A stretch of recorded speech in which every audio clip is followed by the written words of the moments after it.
ही रहता है। जैसे कि मैं अभी ऑप्शंस बताने से पहले इसके बारे में बताता चलूँ, ग्लासकोमा स्केल को आप कैसे याद करेंगे। जैसे कि EVM, ई से क्या आई ओपनिंग, V से क्या वर्बल रिस्पॉन्स, और आपका बनता है आपका M से क्या मोटा रिस्पॉन्स। हेलो फ्रेंड, कैसे आप सभी, उम्मीद करता हूँ कि अच्छे होंगे। तो दोस्तों आज की जो वीडियो है वो काफ़ी नॉलेजेबल वीडियो रहेगी, क्योंकि वो गवर्नमेंट एग्जाम की जो बच्चे प्रिपरेशन कर रहे हैं उनके लिए वेरी इंपॉर्टेंट वीडियो रहने वाली है। क्योंकि अभी जो प्रीवियस एग्जाम हुआ था KSSCI का, यानी Kalyan Singh super speciality hospital Lucknow का, उसका जो एग्जाम हुआ था 17 मई को, वही प्रीवियस पेपर को आज हम डिस्कस करने वाले हैं। क्योंकि मुझे ये जो पेपर है किसी स्टूडेंट ने भेजा था जो हमसे प्रिपरेशन कर रहे हैं अपनी, तो उन्होंने मुझे शेयर किया था और कहा था कि सर इसके ऊपर एक वीडियो बनाएं।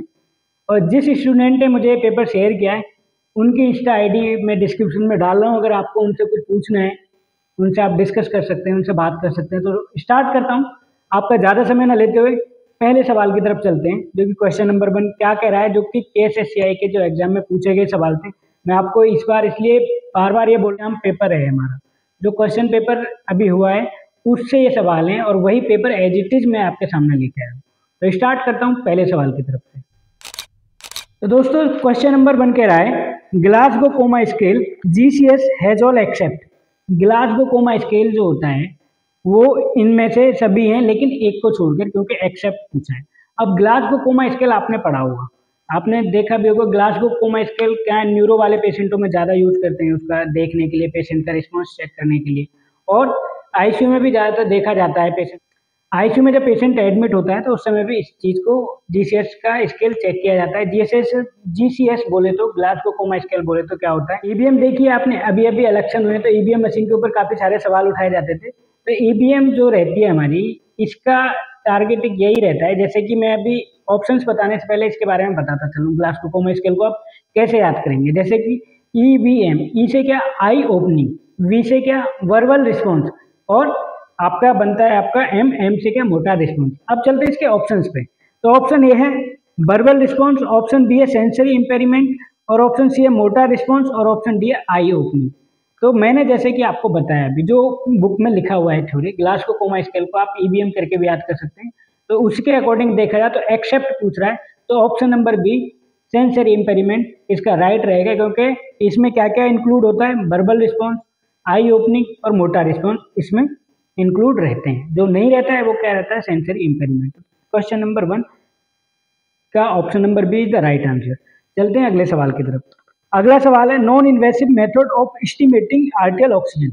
नॉन इन्वेसिव मेथड पूछ रहा है दोस्तों, क्या पूछ रहा है, नॉन इन्वेसिव मेथड पूछ रहा है ऑफ एस्टिमेटिंग आर्टियल ऑक्सीजन। आर्टियल में ऑक्सीजन का नॉन इन्वेसिव मेथड, क्योंकि देखो दो तरीके के मेथड मैंने पहले भी पढ़ाए थे, एक NI नॉन इन्वेसिव होते हैं और एक इन्वेसिव प्रोसीजर होता है। तो ये नॉन इन्वेसिव प्रोसीजर पूछ रहा है। तो नॉन इन्वेसिव प्रोसीजर की बात की जाए, नॉन इन्वेसिव मतलब कि कोई कुछ भी शरीर के अंदर ना डाला गया है और तब भी आपको जो चाहिए, जो रीडिंग चाहिए आपको, वो आपको मिल पा रही है। इन्वेसिव मतलब कुछ कैनुला डाला है अंदर, आर्टियल कैनुला डाला है, या कोई भी और प्रोसीजर किया गया है, तो वो आपका आएगा इन्वेसिव में। तो नॉन इन्वेसिव इन्होंने पूछा है कि ऑक्सीजन के बारे में, आर्टियल ऑक्सीजन के बारे में। तो ऑप्शंस में बताता हूँ। ऑप्शन ए ABG एनालिसिस, और ऑप्शन बी है पल्स ऑक्सीमीटर, और ऑप्शन सी है ब्लड एग्जामिनेशन, और ऑप्शन डी है पल्मोनरी फंक्शन टेस्ट। तो इसमें नॉन इन्वेसिव की बात की जाए तो वो रहेगा आपका option B is the right answer, pulse oximeter. देखिए ये जो सवाल हैं ये KSSCI के अभी रिसेंटली एग्जाम हुआ है उनके सवाल हैं, तो आप इनको नोट करें, इनकी तैयारी करें, और देखना भी आगे सवाल बहुत इंटरेस्टिंग आने वाले हैं। तो अगला सवाल क्या कह रहा है, question number 3, in a cell cycle which phase take the longest time to complete. Longest time to complete, देख रहे हो ये थोड़ा सा डिफिकल्ट सवाल है, बॉटनी से रिलेटेड सवाल है, आपके सिलेबस में नहीं आया होगा। ये कंफ्यूज करने के लिए कुछ सवाल ऐसे डाले जाते हैं जिनमें लगे कि आपको आप डिमोटिवेट हो जाए, लेकिन हमारा और गवर्नमेंट क्या चाहती है कि बच्चों को डिमोटिवेट नहीं होना है। एक आध सवाल शुरुआत में तीसरे नंबर पे ये सवाल डाल दिया है। ऑप्शंस पे चलते हैं इसके। Option A anaphase, option B है इंटरफेज, और ऑप्शन सी है प्रोफेज, और ऑप्शन डी है टेलोफेज। तो ये बॉटनी के सवाल है, मतलब सेल डिवीजन के बारे में कि सेल कब कहाँ पे रहा, फिर उसके बाद कौन से मोड पे गया। अब इसमें सबसे ज़्यादा अगर रुकने की बात की जाए, which phase take the longest time to complete, longest time की अगर बात की जाए तो वो रहता है दोस्तों इंटरफेज में। थोड़ा सा डिफिकल्ट सवाल है, वो इसीलिए डाला गया है डिफिकल्ट सवाल कि आप एक बार परेशान होना शुरू कर दें कि आपके सामने इतना टफ सवाल आ गया तो आपके दिमाग में कंफ्यूजन आ जाए कि आगे वाले सवाल कैसे होंगे, और आगे बहुत प्यारे प्यारे सवाल हैं और अच्छे अच्छे सवाल हैं। तो इसलिए डिफिकल्ट जब भी आप एग्जाम हॉल में बैठें तो बिल्कुल भी ना घबराएं, एक आध सवाल आपको परखने के लिए डाला जाता है। तो ये हो गया। अब चलते हैं अगले सवाल की तरफ, क्वेश्चन नंबर 4 की तरफ। Succinylcholine is a neuromuscular blocking agent used during some procedure. What its primary effect? समझे आप? सवाल है succinylcholine is a neuromuscular blocking agent used during some procedure. मतलब जो सक्सिनाकोलिन है वो क्या है? न्यूरोमस्कुलर ब्लॉकिंग एजेंट है। वो agent use during some procedure में उसका इस्तेमाल किया जाता है। लेकिन सवाल यहाँ से पलट रहा है, न्यूरो इस सक्सिनाकोलिन के बारे में बताया, आप क्या क्या रहे हैं? What is its primary effect? Succinylcholine ठीक है, न्यूरोमस्कुलर एजेंट है, लेकिन इसका प्राइमरी इफेक्ट क्या है, मतलब पहला काम क्या है इसका? तो ऑप्शन है पेन रिलीफ, ऑप्शन बी है पैरालिसिस ऑफ स्केलेटल मसल्स, और ऑप्शन सी है एंटीबायोटिक एक्शन, और ऑप्शन सी है एंटी एलर्जिक रिएक्शन। देखिए प्राइमरी फर्स्ट रिएक्शन की बात पूछ रहा है, प्राइमरी इफेक्ट की बात पूछ रहा है, यानी पहले इफेक्ट की बात पूछ रहा है, प्राइमरी इफेक्ट। तो प्राइमरी इफेक्ट क्या है? क्या है? ये हमारे मसल्स रिएक्शन है। कौन कौन से? सक्सिनाकोलिन है, एट्राकोनियम में, रोकुरोनियम में, बेकुरोनियम में, क्या है? मसल्स रिलैक्सेंट है। तो इनका काम क्या होता है? जैसे कि इसमें पैरालिसिस ऑफ स्केलेटल मसल्स, तो option B is the right answer, paralysis of skeletal muscles. तो option B is the right answer question number 4 का। सवालों को समझना है, फिर आंसर करते हुए चले जाना है, कंफ्यूज बिल्कुल नहीं होता, समय बिल्कुल नहीं लगाना है, क्योंकि अभी और आपके एग्जाम आने वाले हैं नियर बाई, DSSB का आने वाला है, SGPGI का आने वाला है, तो परेशान नहीं होना है, इन सवालों को करते हुए चलना है। अगला सवाल है question number 5, which of the following is not a role of an operation theatre technician during surgery? ऐसे बहुत से सवाल आते हैं, मेरे पास भी आते हैं, इंस्टा ID पे आते हैं, यूट्यूब कमेंट में भी आते हैं कि रोल क्या रहते हैं OT टेक्नीशियन के।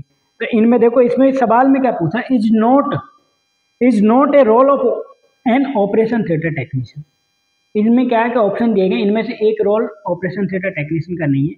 कहाँ पे नहीं है? क्योंकि टेक्नीशियन ड्यूरिंग सर्जरी के दौरान। Option A operating medical equipment such as heart lung machine, option B है assisting with the insertion and management of invasive lines and tubes, और ऑप्शन सी है conducting post operative evaluation of patient, और option D है trouble shooting technical issue with surgical instrument. देखो सारे option सही हैं, लेकिन एक को छोड़कर, क्योंकि इसने क्या कहा है कि is not a role during surgery. तो देखो operating medical equipment such as, जो सर्जरी के दौरान या फिर ऑपरेशन थिएटर में जो मेडिकल इक्विपमेंट है उनकी मेंटेनेंस या मैनेजमेंट करना, उनको देखना, ये OT टेक्नीशियन का काम है। दूसरा क्या है option B assisting with insertion and management of invasive lines and tube, जो लाइन्स डली होती हैं पेशेंट को सर्जरी के दौरान, जैसे कि सेंट्रल लाइन डली होती है, आर्टेरियल लाइन डली होती है, और भी कुछ ड्रेन वगैरह डली होती है, इन सबको देखना, कोई प्रॉब्लम ना, इनको असिस्ट कराना, ये भी OT टेक्नीशियन का काम है। तो जो ऑप्शन सी है conducting post operating evaluation of patient, तो ये वाला क्वेश्चन के अकॉर्डिंग, क्योंकि इज नॉट पूछा है, तो ये वाला आपका सही आंसर होगा, क्योंकि पोस्ट ऑपरेटिव एवेल्युएशन नहीं करता है technician during surgery, post op में जाता ही नहीं है, वो ऑपरेशन थिएटर में रहता है, इंट्रा ऑप में रहता है। तो option C is the right answer. चलते हैं अगले सवाल की तरफ। सवालों को समझना है, सवालों के नोट्स बना लेना है, क्योंकि सवाल आसान भी है, थोड़े डिफिकल्ट भी हैं, और ये मेरा मकसद यही था आपको ये पेपर पहुंचाने का, कि आपको आइडियाज़ मिले, आपकी प्रिपरेशन में अगर थोड़ी बहुत भी कमी रह रही होगी तो आप परख सकें और अगले एग्जाम की प्रिपरेशन बहुत अच्छे से और ज़बरदस्त तरीके से कर सकें। अगला सवाल है post operative pain management is a important for patient comfort. Post operative pain management is important for patient comfort, morphine is an example of है। मतलब पोस्ट ऑपरेटिव पेन मैनेजमेंट क्या करते हैं, पेशेंट को कंफर्ट फील कराने के लिए post operative, क्योंकि देखो कई तरीके होते हैं, एपिड्यूरल पे डाल देते हैं, पोस्ट ऑपरेटिव उसको पेन मैनेजमेंट कर सकें, आसानी रहे। लेकिन सवाल क्या पूछ रहा है अगली लाइन में, morphine is a example of, क्योंकि मॉर्फिन भी देते हैं, फेंटानिल भी देते हैं, तो अब ये एग्जाम्पल के तौर पर आ गए कि पोस्ट ऑपरेटिव पेन मैनेजमेंट करने के लिए, पेशेंट को कंफर्ट देने के लिए कौन सी ये जो ड्रग्स है, मॉर्फिन जो देते हैं, या फिर मॉर्फिन या फेंटानिल, जो भी आप एक्सपायरी समझ सकते हैं, तो दो ड्रग्स के बारे में, तो morphine is a example of. अब इसमें ऑप्शंस पे चलते हैं, क्योंकि सवाल आपने पढ़ा होगा तो आसानी से आप आंसर भी दे दोगे पढ़ते पढ़ते। A local anaesthetic, option B opioid pain medication, या फिर ऑप्शन सी एंटीबायोटिक, या फिर ऑप्शन डी है एंटीसेप्टिक। तो दोस्तों जैसे मैंने अभी बीच में बता ही दिया था सवाल पढ़ते पढ़ते में, तो कितना प्यारा सवाल था कि निकल ही गया मुझसे। तो इसका जो ऑप्शन बी है ओपोइड पेन मेडिकेशन, क्योंकि मोर्फिन जो है वो ओपोइड होते हैं आपके। मोर्फिन है, फेंटानिल है, सोफेंटानिल है, अल्फेंटानिल है, ये सारी जो ड्रग्स आती है नार्कोटिक कैटेगरी के ओपोइड एनाल्जेसिक ये ड्रग्स रहती है। तो सवाल में यही पूछा था कि morphine is an example of, morphine का एग्जाम्पल क्या है, तो यही है ओपोइड पेन मेडिकेशन। क्लियर हो गया। अगले सवाल की तरफ चलते हैं। हेमरेज रेफर टू, हेमरेज जो होता है हेमरेज रेफर टू किस लिए बोला गया है? Option A loss of blood, या फिर ऑप्शन बी है एक्सेसिव ब्लीडिंग, या फिर ऑप्शन सी है लो ब्लड प्रेशर, या फिर ऑप्शन डी है इनएडिक्वेट ऑक्सीजन सप्लाई। ऑप्शंस प्यारे हैं, ज़्यादा समझाने की मुझे लगता नहीं कि ज़रूरत है। जैसे कि लॉस ऑफ ब्लड, ब्लड का लॉस होना क्या वो हेमरेज कहलाएगा, या फिर ऑप्शन बी है एक्सेसिव ब्लीडिंग, ज़्यादा ब्लीडिंग हो रही है वो कहलाएगा, या फिर ऑप्शन सी है लो ब्लड प्रेशर, या फिर ऑप्शन डी इनएडिक्वेट ऑक्सीजन सप्लाई।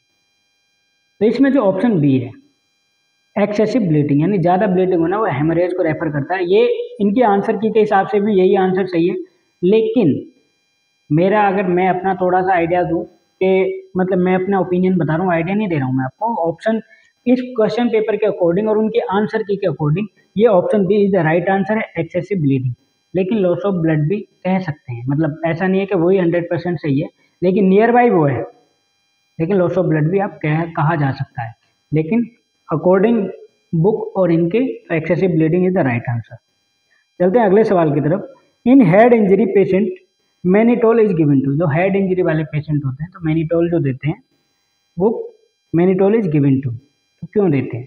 तो सवाल सुन लिया आपने। अब ऑप्शन है टू स्टॉप ब्लीडिंग, और ऑप्शन बी है फॉर प्रोटेक्शन ऑफ ब्रेन, और ऑप्शन सी है for protection of spinal cord, और ऑप्शन डी है to reduce intracranial pressure, to reduce intracranial pressure.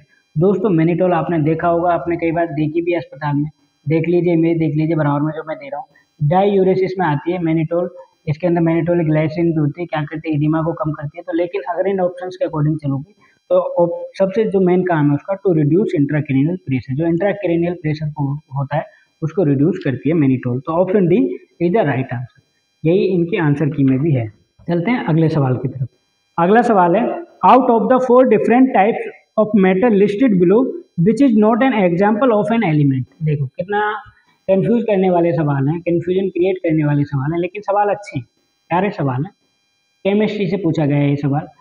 तो केमिस्ट्री क्या पूछ रहा है? ये पूछ रहा है is not an example of an element. पढ़े थे आपने, एलिमेंट पढ़े थे और नॉन एलिमेंट पढ़े थे। तो एलिमेंट में क्या है, ऑप्शंस पे चलते हैं। ये पूछा is not an example of an element, element बाकी एलिमेंट एक नहीं है। तो option A hydrogen, option B है ऑक्सीजन, ऑप्शन सी है वाटर, और ऑप्शन डी है गोल्ड। जैसे आप इमेज भी देख रहे हो, तो अगर मैं बात करूं एलिमेंट की, तो एलिमेंट ये सभी हैं, लेकिन जो नॉन एलिमेंट है वो है वाटर। तो option C is the right answer.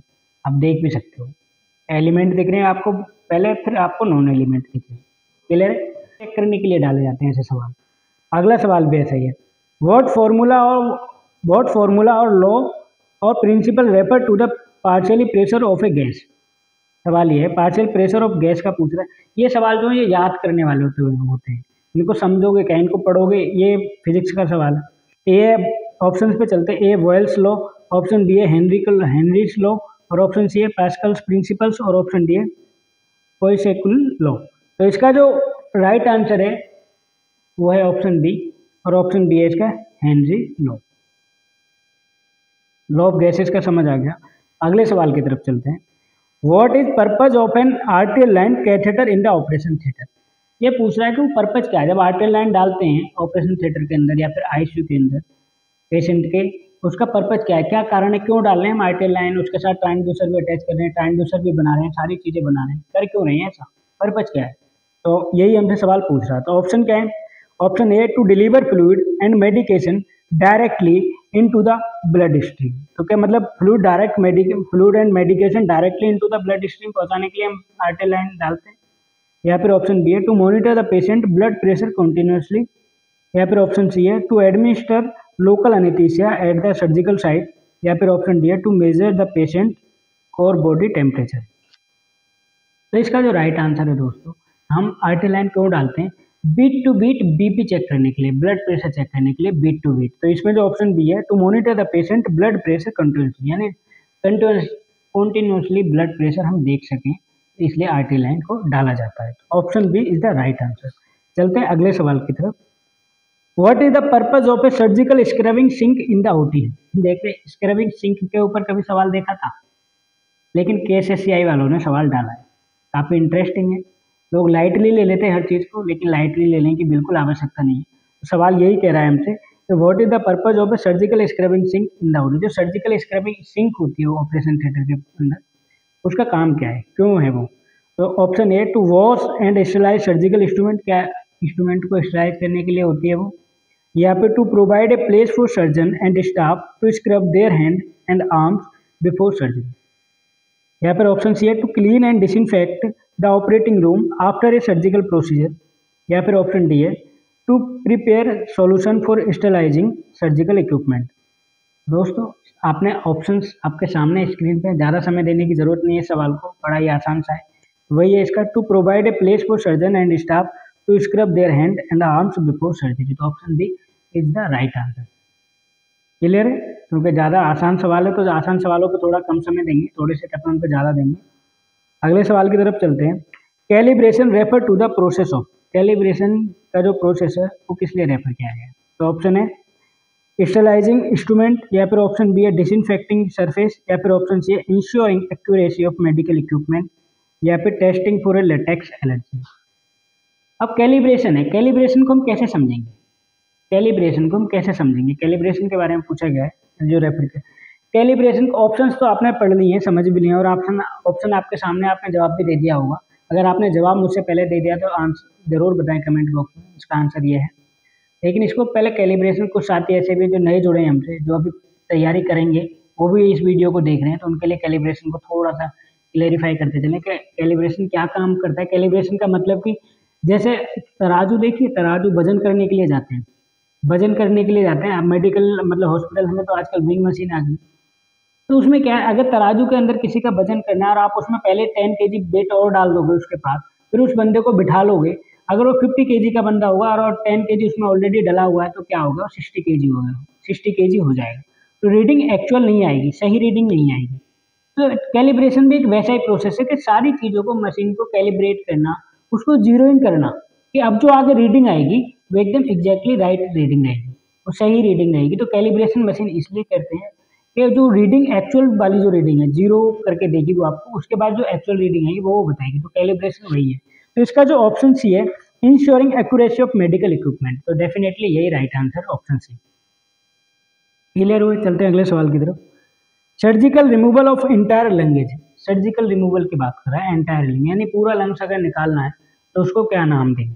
तो ऑप्शन ए है लोबेक्टमी, ऑप्शन बी है पेन्यूमोनेक्टमी, या फिर ऑप्शन सी है प्लूररेक्टमी, या फिर ऑप्शन डी है सेगमेंटेक्टमी। स्क्रीन पे भी देख रहे हो, आपको समझ आ गया होगा। लोबेक्टमी क्या मतलब एक लोब निकालना, सेगमेंटेक्टमी क्या मतलब एक सेगमेंट निकालना, पेन्यूमोनेक्टमी मतलब पूरा का पूरा एक लंग्स निकालना। तो ऑप्शन जो बी है इसका, pneumonectomy is the right answer. Clear है? अब चलते हैं अगले सवाल की तरफ। अगला सवाल है, anaesthesia very suitable for surgeries involving lower part of body. Lower part of body anaesthesia जो सुटेबल है उसके बारे में पूछा है। ये आसान सा सवाल है, आप पढ़ते पढ़ते समझ गए होंगे। कुछ सवाल बड़े मक्खन मलाई वाले भी हैं, कुछ थोड़े से डिफिकल्ट है। तो इसमें ऑप्शन हैं, ए है जनरल अनेस्थीसिया, ऑप्शन बी है लोकल अनेस्थीसिया, या फिर ऑप्शन सी है रीजनल ब्लॉक, या फिर ऑप्शन डी है स्पाइनल अनेस्थीसिया। तो दोस्तों, जो लोअर अम्बलाइकल जो सर्जरी जो प्रोसीजर किए जाते हैं, उसमें क्या काम रहता है, उसमें दी जाती है स्पाइनल अनेस्थीसिया। चाहे वो गायनी के कुछ प्रोसीजर हो जो कि लोअर अम्बलाइकल रहते हैं, या फिर यूरोलॉजी के हो, या फिर ऑर्थो के हो। जो अम्बलाइकल यानी नाभि से नीचे के जो ऑपरेशन किए जाते हैं उनको सुन करके किया जा सकता है, तो वो दी जाती है स्पाइनल अनेस्थीसिया। क्लियर है? Option D is the right answer, spinal anaesthesia. चलते हैं अगले सवाल की तरफ। अगला सवाल है, after surgery what is a common sign that a patient might be experience residual neuromuscular blockage. ये सवाल थोड़ा सा प्यारा है, थोड़ा सा ट्रिकी, इसको समझने की जरूरत है, समझाने की भी जरूरत है। सवाल है, आफ्टर सर्जरी यानी सर्जरी के बाद what is a common sign that a patient might be experience residual neuromuscular blockage. जब पेशेंट को एक्सटुबेट करते हैं, एक्सटुबेशन के दौरान आपने देखा है कि पेशेंट को समस्या आती है, पूरा होश में नहीं आता है, मतलब कुछ बच गया है, होश में आया लेकिन फिर भी कुछ बच गया है, तो उसको क्या समस्या आ सकती है? ये सवाल हमसे पूछ रहा है। ऑप्शन क्या है? ऑप्शन ए है फीवर हो सकता है, और ऑप्शन बी है डिफिकल्ट ब्रीथिंग हो सकती है, या फिर ऑप्शन सी है नोजिया एंड वोमिटिंग हो सकती है, या फिर ऑप्शन डी है एक्सेसिव ब्लीडिंग हो सकती है। दोस्तों, जब एक्टूबेशन आपने देखा होगा, अगर आप ऑपरेशन थिएटर में काम करते हैं, जब सर्जरी हो जाती है, जब एक्टूबेट करते हैं पेशेंट को, तो कई बार क्या करता है पेशेंट पूरा होश में, अगर रिवर्सल भी दे दिया है, फिर भी अगर रिवर्सल देने के बाद भी पेशेंट होश में नहीं आ रहा, तो क्या होता है उसको सांस लेने में तकलीफ होती है। तो क्या है इसका जो ऑप्शन रहेगा, option be difficult breathing is the right answer. Clear है, समझ में आ गई। वीडियो थोड़ी बड़ी हो रही है, आप इसको पूरा देखें क्योंकि एग्जाम से रिलेटेड है, ये आपके लिए बहुत इंपॉर्टेंट है। आपको आइडियाज़ हो जाएगा, आपकी प्रिपरेशन का पता लग जाएगा, आपकी प्रिपरेशन किस लेवल पे चल रही है। और आप मेरे चैनल पर नए हैं तो चैनल को प्लीज़ सब्सक्राइब करें और वीडियो को ज़्यादा से ज़्यादा शेयर करें। चलते हैं अगले सवाल की तरफ। Patient under going surgery suddenly experience difficulty breathing, what should the operation theatre technician do first. समझिए सवाल आपके स्क्रीन पे। अगर सर्जरी के लिए पेशेंट को लेके जाए, सर्जरी के दौरान की बात चल रही है, सडनली एक्सपीरियंस होता है पेशेंट को difficulty breathing, what should the operation theatre technician do first. यानी ओटी टेक्नीशियन उस समय क्या करेगा। जैसे कि सवाल सिर्फ इंग्लिश में है, क्योंकि मैं बता दूं ये पेपर टोटल इंग्लिश में हुआ था, इसमें कोई हिंदी नहीं यूज की गई थी, इसलिए मैंने इसमें हिंदी में क्वेश्चन नहीं लिख रहा हूँ, मैं सीधा इंग्लिश में ही चल रहे हैं, क्योंकि आपको पता लगे, आप इस तरीके से तैयार हो सकें। तो पहला काम क्या होगा ओटी टेक्नीशियन का, अगर डिफिकल्टी ब्रीथिंग हो रही है तो ऑप्शन ए एडमिनिस्टर ऑक्सीजन, या फिर ऑप्शन बी है कॉल फॉर असिस्टेंस, या फिर ऑप्शन सी है कंटिन्यू मॉनिटरिंग वाइटल साइंस, या फिर ऑप्शन डी है एडजस्ट द पेशेंट पोजीशन। दोस्तों, इसमें सबसे पहला काम ओटी टेक्नीशियन का क्या होता है, अपने सीनियर को यानी कि डॉक्टर्स को इन्फॉर्म करना। आप एक्सपीरियंस के अकॉर्डिंग है, आप सीनियर हो गए हैं तो आप ऑक्सीजन लगा सकते हैं, लेकिन फिर भी पहला काम जो बोला जाएगा वो बोला जाएगा कि आपने कॉल फॉर हेल्प करनी है, या फिर अपने जो डॉक्टर्स हैं उनको बुलाना है। तो ऑप्शन बी जो है इसका call for assistance is the right answer. Clear हो गए। अगला सवाल है monitoring vital science during surgery is a crucial for patient safety, which of the following is a not typical monitoring. यानी क्रूशियल मॉनिटरिंग, पेशेंट सेफ्टी के लिए crucial monitoring करते हैं, जैसा सवाल आपके सामने, लेकिन इनमें से जो है विच of the following is not A typical monitoring, मतलब इनमें से एक है जो कि ज़्यादा टिपिकल नहीं है, मतलब ज़्यादा इंपॉर्टेंट नहीं है, उसके बिना भी काम किया जा सकता है। तो जैसे वो क्या है, ऑप्शन है रेस्पिरेटरी रेट, या फिर ऑप्शन बी हार्ट रेट, या फिर ऑप्शन सी है ब्लड प्रेशर, या फिर ऑप्शन डी है बॉडी टेम्परेचर। बॉडी टेम्परेचर देखो इसमें सभी चीज़ें चेक की जाती हैं, लेकिन जो बॉडी टेम्परेचर है उसकी ऐसी आवश्यकता नहीं पड़ती है। तो option D is the right answer, body temperature इस सवाल का। क्योंकि ब्लड प्रेशर की भी मॉनिटरिंग करते हैं, हार्ट रेट की भी करते हैं, रेस्पिरेटरी रेट की भी करते हैं, सारी चीज़ों की मॉनिटरिंग होती है, लेकिन बॉडी टेम्परेचर एक आध जगह छोड़ा जा सकता है, बाकी जगह मतलब मेजर सर्जरी को हटा दिया जाता है, तो इतना ज़रूरी नीड नहीं रहती है इसकी। तो चलते हैं अगले सवाल की तरफ। Drains are sometimes placed after surgery to remove fluid from the surgical site, which of the following is not a common type of drain. मतलब इसमें ड्रेन्स दी गई हैं ऑप्शंस में, लेकिन एक है जो कॉमन टाइप की ड्रेन नहीं है। तो ऑप्शंस पे चलते हैं। Option A chest tube, option B है जैक्सन प्रेड ड्रेन, या फिर ऑप्शन सी है फोलिक कैथेटर, या फिर ऑप्शन डी है बटरफ्लाई नीडल। दोस्तों इसमें क्या है, ये जो नॉट ए कॉमन टाइप पूछ रहा है, तो ये बटरफ्लाई नीडल जो है ये राइट आंसर रहेगा। बाकी तो ड्रेन काम कर दिए, चेस्ट ड्रेन भी जरूरी है, जैक्सन प्रेड ड्रेन भी और फोलिक कैथेटर भी। जो कि सवाल क्या पूछा, remove fluid from the surgical side, या फिर ये फ्लूइड को रिमूव करने का जो काम करते हैं, लेकिन इसमें जो ऑप्शन डी है वो राइट आंसर रहेगा बटरफ्लाई नीडल, क्योंकि नोट पूछ रहा है। आखिरी सवाल है इसका, क्योंकि वीडियो काफ़ी बड़ी होती जा रही है, मुझे पता है कि आप देखते नहीं हैं, इसलिए इसको मैं डबल पार्ट में लेके आऊँगा। अगले पार्ट में भी इसके बारे में लेके आएंगे। अगर आपको अगला पार्ट भी इस वीडियो का चाहिए, जो ये पेपर है पूरा सॉल्व चाहिए, तो कमेंट बॉक्स में ज़रूर बताना मुझे कि आपको ये वाला पार्ट चाहिए, तभी हम वीडियो लेके आ पाएंगे आपके लिए। तो मैं कमेंट का आपका इंतजार करूँगा। और आखिरी सवाल की तरफ चलते हैं, लास्ट सवाल। Sevoflurane is a commonly used inhalational anaesthetic. Sevoflurane जो है वो कॉमनली यूज किया जाता है किसके तौर पे, इनहेलेशन अनेस्थेटिक के तौर पे। What is its route of administration. अब इसका रूट पूछ लिया सवाल में। ऑप्शन ए, मतलब कान को घुमा फिरा के पकड़ रहे हैं, ज़्यादा बड़ी चीज़ें नहीं है, अगर आपने थोड़ी सी प्रिपरेशन करेगी तो आसान से सवाल है, लेकिन कन्फ्यूज करने वाले हैं। Option A intravenous injection, option B है इनहेलेशनल थ्रो मास्क, या फिर ऑप्शन सी है टॉपिकल अनेस्थेटिक, या फिर ऑप्शन डी है रेक्टल सपोसिटरी। सेवोफ्लोरिन जो वेपोराइजर में दी जाती है वो कैसे दी जाती है, इनहेलेशनल थ्रो मास्क, यानी कि सुंघा के जो दी जाती है मास्क द्वारा। तो ये इसका ऑप्शन बी जो है वो राइट आंसर रहेगा। यही थी वीडियो दोस्तों। अगर आपको इसके पूरे सवाल चाहिए तो कमेंट जरूर करना है आपने, और बताना है कि हाँ इसके बाकी के सवाल भी आपको चाहिए तो मैं जब भी लेकर आ पाऊंगा जब आपके ज़्यादा कमेंट होंगे। दोस्तों ये थी एक छोटी सी हमारे जो KSSCI का एग्जाम हुआ था उसके ऊपर ये वीडियो थी, क्वेश्चन पेपर के ऊपर। अगर आपको वीडियो अच्छी लगी तो वीडियो को लाइक जरूर करें और ज़्यादा से ज़्यादा अपने फ्रेंड सर्कल में शेयर करें। अगर आप मेरे चैनल पर नए हैं तो चैनल को सब्सक्राइब करें। Thank you so much for watching this video.